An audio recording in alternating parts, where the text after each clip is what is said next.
Hello everybody, I'm Teldo, a panda lover and a YouTube and Twitch enthusiast. I also work on a website called clashcourse.net, which is a platform for anyone who wants to get into competitive gaming or simply just wants to get the newest builds and guides. But let's talk Gigantic.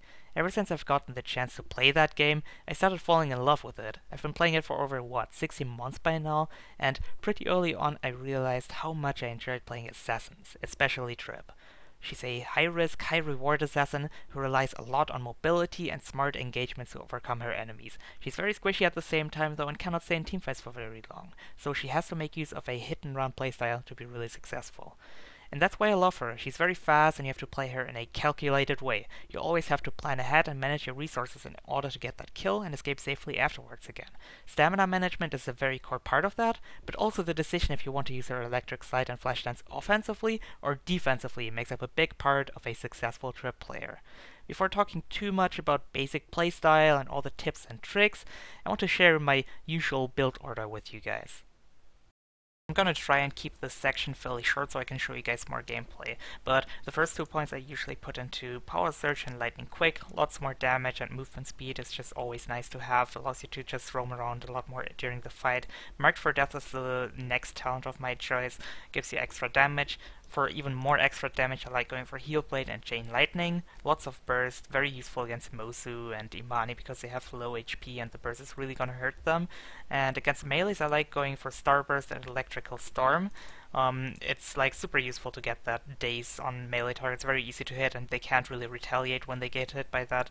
The last talent of my normal basic skills goes into Shattering Blades, just more sustained damage because it breaks the armor of opponents, and then I go for Resurgence to regain some stamina when I use my focus. As for passives, I like going for Back in a Flash. It gives you 5 seconds less cooldown on your stealth, extremely useful.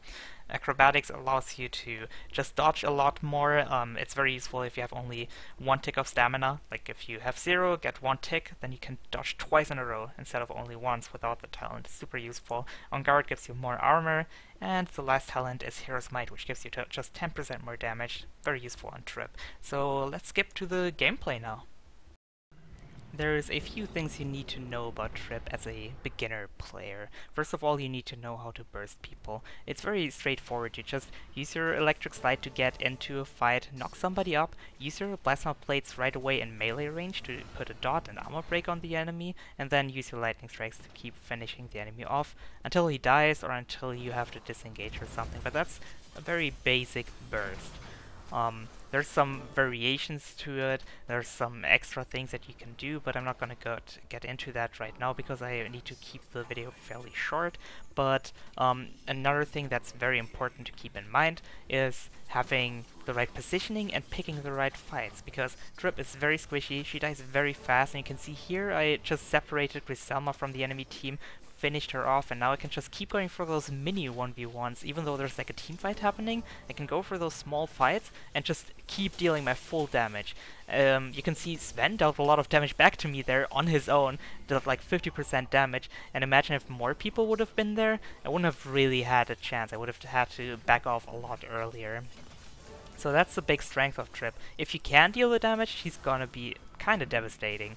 And you can see here, Markgrave is a very good combo with Tripp actually. He uses his focus skill here, and I can just go in and deal the damage and get the kill on Vu.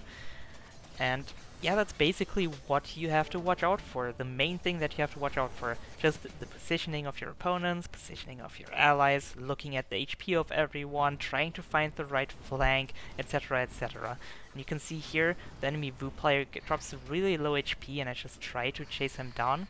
And it's really important that you manage your resources as well. I managed to get my dots on him there and he dies from it, but I get hit by Tripp and I have no cooldowns up in this moment. Thankfully have barely enough stamina to dodge a few times, and my electric side comes back up in time and I can get out, just barely.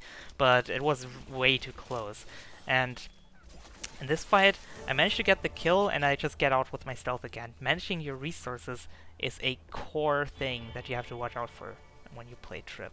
Don't use your electric slide and stealth and full stamina to get a kill on somebody and then just die. You will see that in a clip later on, because if you just die in a 1-for-1 trade, it's just not worth it, you know? Like, you should try to stay alive. Like, maybe 1-for-2 or something is okay, but never really in a 1-for-1. And you can see here the Margrave is getting away with like 1 HP, and I had no cooldowns up anymore, and I just used my electric slide to get the kill on him, but had no stamina, nothing else to get out anymore. And I died for it, and it just really wasn't worth it.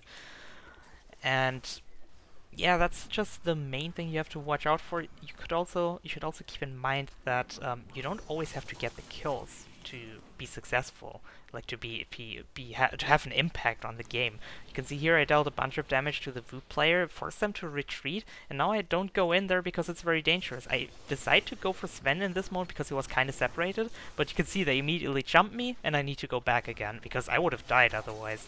And in this situation I do a little bit of the same. I dealt some damage from behind, and then I just immediately jumped out. My team is dealing some damage, separating them, and now I can just go in and get Zenobia together with my Taito friend. That's how you have to play assassins in general, but also Tripp.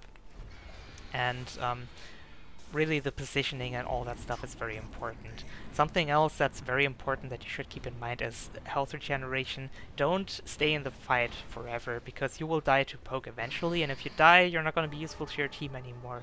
You will have to wait till you respawn, and your team is going to be outnumbered during that time. And just staying back and trying to regenerate some health to join the fight back again a lot earlier can turn the tides of the battle pretty fast. You can see here I stayed back, regenerated some health, and I'm ready here to help my team, and I can take down the Zenobia here and immediately can use my focus skill to take down this Margrave as well. And that's it for the video. Thank you so much for watching. Unfortunately, I couldn't put in as much into the video as I would have liked to, but huge thanks to Motiga and Thor for giving me the spotlight on the Clashcourse. It means the world to me, and to everybody who enjoyed this kind of video. I will be making more stuff on YouTube, also different videos, full matches, and more elaborate stuff as well. And I will be streaming on Twitch once the NDA drops, so I'm looking forward to that. Also, huge thanks to Rapidcoon for making me this amazing Panda onesie Tripp. It's super adorable. You should check out the rest of her artwork. She's just amazing at this. Yeah, hope you guys will have a lot of fun with the rest of the Clashcourse, and I will probably be in chat talking to you guys, so bye!